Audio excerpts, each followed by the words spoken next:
Si Jésus était Dieu, pourquoi priait-il?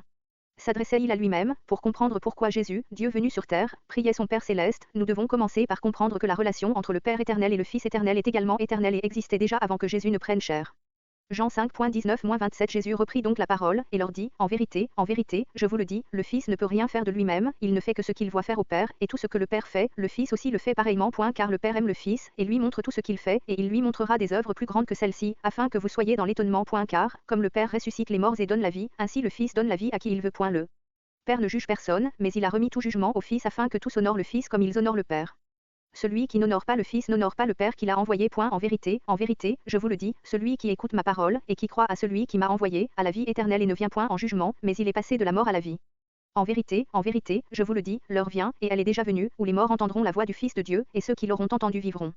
Car, comme le Père a la vie en lui-même, ainsi il a donné au Fils d'avoir la vie en lui-même. Et il lui a donné le pouvoir de juger, parce qu'il est Fils de l'homme. Surtout le verset 23, où Jésus dit que le Père a envoyé son Fils. Jean 15.10 Si vous obéissez à mes commandements, vous demeurerez dans mon amour, tout comme moi-même j'ai obéi aux commandements de mon Père et je demeure dans son amour. Jésus n'est pas devenu le Fils de Dieu à sa naissance à Bethléem, il l'a été de toute éternité, l'est encore et le sera toujours. Ésaïe 9.6 étendra sa souveraineté et il instaurera la paix qui durera toujours au trône de David et à tout son royaume. Sa royauté sera solidement fondée sur le droit et sur la justice, dès à présent et pour l'éternité. Voilà ce que fera le Seigneur des armées célestes. Dans son ardent amour nous dit qu'un enfant nous est né et qu'un fils nous a été donné. Jésus a toujours fait partie de la Trinité, avec le Saint-Esprit. La Trinité, avec Dieu le Père, Dieu le Fils et Dieu le Saint-Esprit, non trois dieux, mais un seul Dieu en trois personnes, a toujours existé. Jésus a enseigné que lui et son Père sont un. Jean 10.30 Or, moi et le Père, nous ne sommes qu'un. Eux qui signifie qu'ils sont de même substance et de même essence. Le Père, le Fils et l'Esprit sont trois personnes co-égales existant comme Dieu. Leur relation était et demeure éternelle. Quand Jésus, le Fils éternel de Dieu, a pris sur lui l'humanité sans péché, il a également pris le rang d'un serviteur et s'est dépouillé de sa gloire céleste. Philippiens 2.5 Tendez à vivre ainsi entre vous, car c'est ce qui convient quand on est uni à Jésus-Christ. Tant qu'homme Dieu, il a dû apprendre l'obéissance. Hébreux 5.8 Bien qu'étant Fils de Dieu, il a appris l'obéissance par tout ce qu'il a souffert.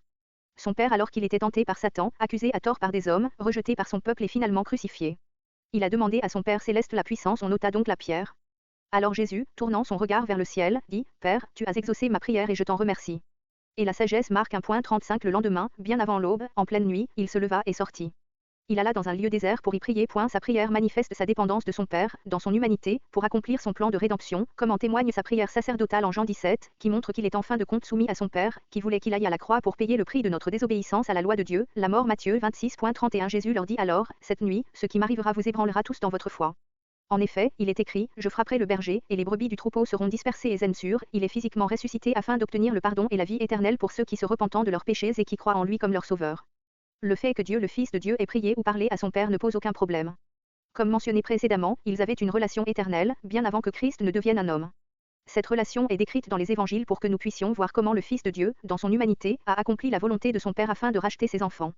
Jean 6.38 Car si je suis descendu du ciel, ce n'est pas pour faire ce qui me plaît, mais pour accomplir la volonté de celui qui m'a envoyé. La soumission continuelle de Christ à son Père céleste était entretenue et portée par sa vie de prière, qui est un exemple pour nous. Jésus-Christ n'était pas moins Dieu venu sur terre pendant qu'il priait son Père dans le ciel. Il manifestait comment, même dans son humanité sans péché, la prière demeurait impérative pour faire la volonté du Père. Les prières de Jésus au Père sont une démonstration de ses relations au sein de la Trinité et un exemple pour nous, qui nous apprend à compter sur Dieu par la prière pour la force et la sagesse dont nous avons besoin. Puisque Christ, l'homme Dieu, avait besoin d'une vie de prière dynamique, il en est de même de ses disciples aujourd'hui.